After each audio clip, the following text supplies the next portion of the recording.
today we're going to talk about the 3 steps that I took that helped me play at Carnegie Hall. And I can't wait to share these steps with you because I haven't really talked about it in this way here on the channel.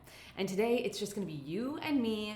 I've got my iPad, I'm going to put it up on the screen, we're going to take some notes. It's going to be a really, really high impact tutorial that's like packed with a lot of information.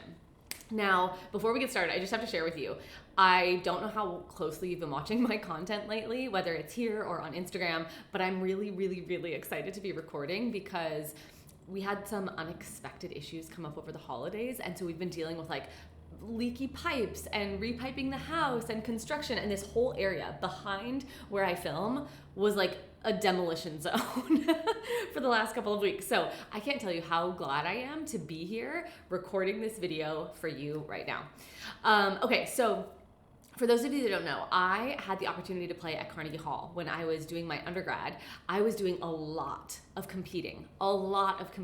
Like my senior year of college, during the spring semester, I was home for 2 weekends. And that's it, because every other weekend I was flying all around the country, participating in competitions, doing performances and things like that. And I won a competition, and the prize for that competition was a performance at Carnegie Hall. Now, in order to get there, or really to get to the point that I could perform anything confidently, which I was doing a lot at that stage in life, there are 3 steps that I took. And a lot of piano players don't realize that there are 3 steps. They focus on the first step and then don't understand or don't even realize that the second and third step exist. So that's what we're gonna break down today. Let's dive in. For those of you that don't know me, I'm Ashlee. Welcome to Ashlee on Music Studio.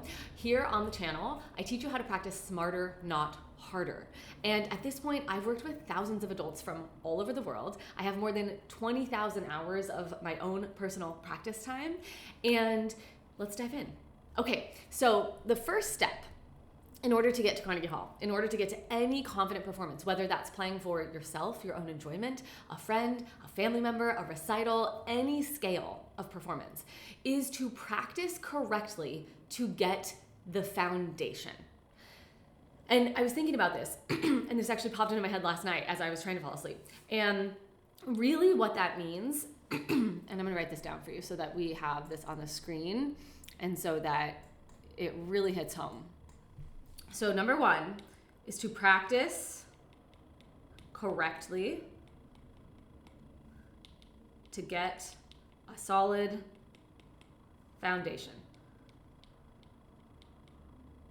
Okay. Now, really what this comes down to is the way you practice is the way you will sound. So during your practice, if you are making a ton of mistakes, if you are not focusing on accuracy, anytime you go to play that piece, whether it's for yourself, your teacher, a performance, all of those mistakes will be there. All of that lack of accuracy is going to come through in the performance. We have to practice the way we want to actually sound. Now, that doesn't mean that your practice is always going to sound beautiful and musical and performance level, but it does mean that you need to focus on the accuracy when you're practicing. And if you're familiar with my work, like for example, if you've seen the Confidence Roadmap or if you've been to a live class of mine, then you know that this is such a focus. And it's not because mistakes are bad. Mistakes are a part of learning. It's just that if we don't make accuracy the goal of our piano practice, then that accuracy will not be present at the performance. So one simple way to do this is to make sure that when you're practicing, you are reaching accuracy 98% of the time.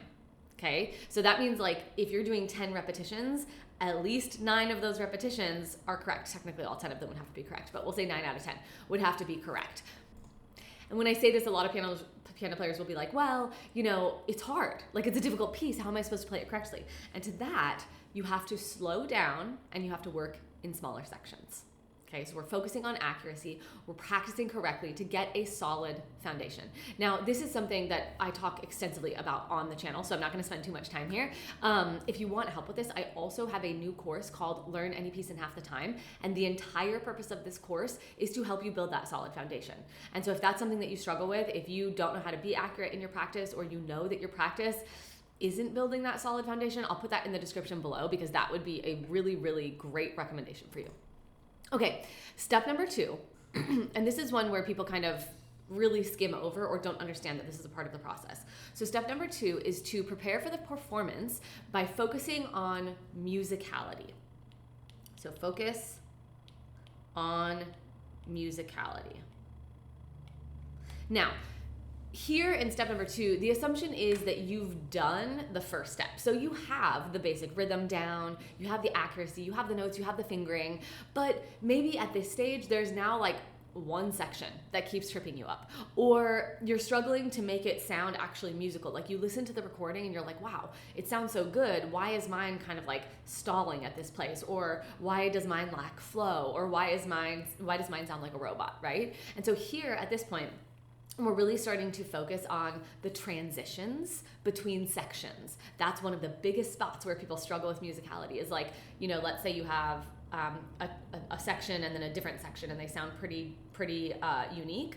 Focus on the transition between those two sections and make sure that you, as the performer, are very clear on how you're getting from the first section to the second section. So we're focusing on transitions. We're also focusing on things like dynamics and pedaling and articulation, all of those things that we can use to help enhance the musicality of a piece. We're giving those a high attention level so that we can make sure that those are working for the overall musicality of the piece. And then lastly, this is where we're really starting to build confidence with our practice. So the first stage, we were getting the foundation, and now we're building confidence. So this could look like if you have a piece where like the left hand is doing a lot of jumps.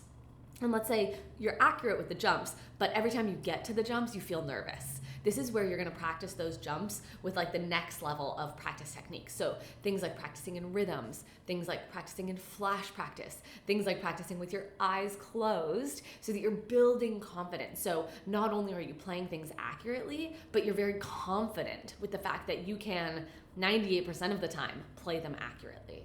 Now, those higher level practice methods, I have a video here on the channel called, I don't remember the name of it, but I will link it in the description below.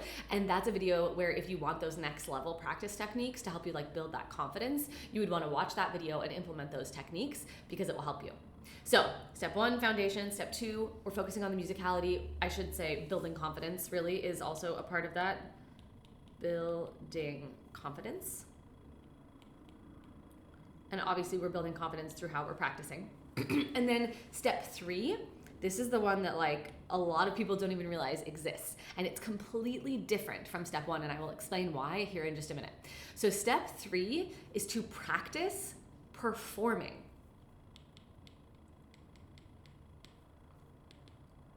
And you guys are gonna get a real sense of how sloppy my handwriting can be as I'm sharing my screen. So practice performing. Now, how is this different from step 1, where we are building the foundation?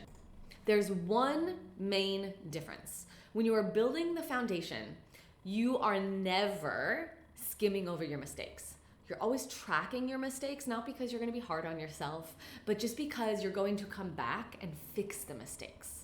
Okay, so you're always tracking the mistakes, you're always fixing, you're always, like being mindful of where those mistakes are cropping up, because at that stage, in stage 1, where we are learning the foundations, the mistakes are like a real big clue as to where we need to work, where we need to practice more. Now here, when we practice performing in step 3, we're trusting that we already did the work in step 1 and step 2.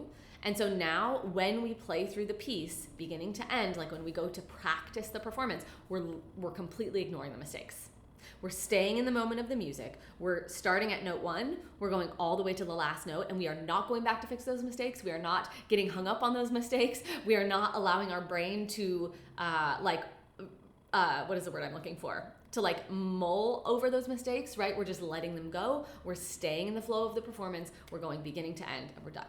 Okay? Now, in this stage of practicing performing, the other thing that has to happen is that you have to begin your performance the exact same every time. So when I'm doing stage 3, it might look like, I've been learning my piece for several months, and now I have the foundations and I have the musicality. And so every day, in addition to going through and practicing things slowly, drilling the sections that are challenging, I'm also now going to play through the piece beginning to end. And the way that looks is I'm gonna say, okay, I'm done practicing the basics. I'm done practicing the musicality. And at this point in my practice, I'm going to actually practice performing the piece. So I'm gonna get up, I'm gonna leave my piano. I'm gonna walk back to the piano bench. And when I sit down to perform the piece, whether it's with the music or not, I sit down, I take a couple deep breaths, and I sing the first couple measures or even the first couple of lines of music in my head to really start to like channel the emotion and the story of the piece and to get myself kind of like in the mind space of this piece. In addition to that, I'm also going to be counting a lot in my head. And I'm counting to get the tempo, to make sure that I'm going to start at the right tempo. And I'm also counting to keep myself in the present moment. I had a student in a live class the other day ask me, like, what is going through my head when I'm performing? And for me, and for a lot of professional musicians, it's counting. I'm counting like 1 and 2 and I'm also singing and focusing on the musicality, but the counting is keeping me in the moment. When you are counting in your head while and during your practice, but in your head while you're performing, there's no way that you can be also thinking about like that mistake you just made on the last page or the mistake you always make on the next page. Because the second that your brain starts to wander, you lose track and you get lost. But if you're counting, you are in the present moment. Okay, and when you're performing, that is the goal. The goal is to stay in the exact present moment. We're thinking maybe a half a second ahead, but we're in the present moment, right? Executing exactly what is happening right now and trusting that we did the work of step 1 and step 2, so we can allow ourselves to let go of all of that and just trust what we're doing and stay in the moment. Okay? Now, when you practice performing, the other thing that I want you to do is not stop. No matter what. It's very easy when you're practicing performing to get in the habit of being like, well, this is just a practice performance, right? Like there's nobody actually here listening. And so I can go back and I can fix that mistake. But every time you do that practice performance, you are building that foundation. You are creating those pathways in your brain of like, this is what it's like when I play for another person or when I want to actually play through a piece of music, even if it's just for yourself. So you really do have to practice that skill of not stopping, of not going back, of just making it through the piece.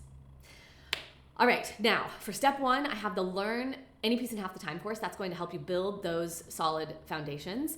For focusing on musicality, I have a workshop called Infuse that I will link in the description, as well as that YouTube video about the higher level practice techniques. And then for the practicing of performing, I actually have a course called 30X in 30 Days.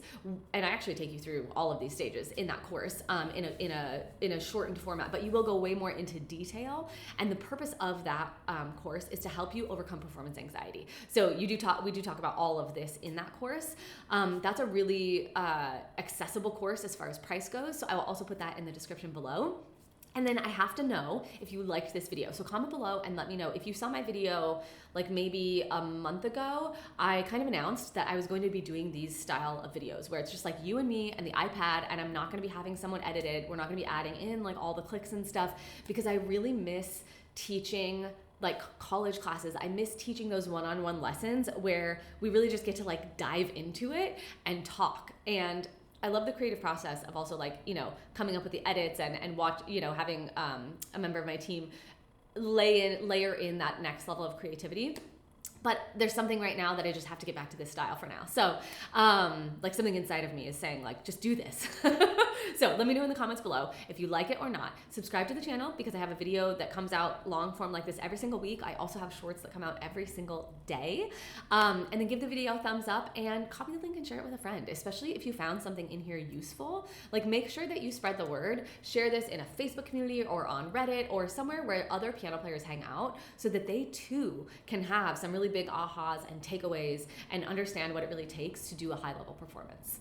All right, everybody, I hope you have a great rest of your day. Let me know how it goes once you implement some of these things. Come back and comment, and happy practicing. I'll see you next time.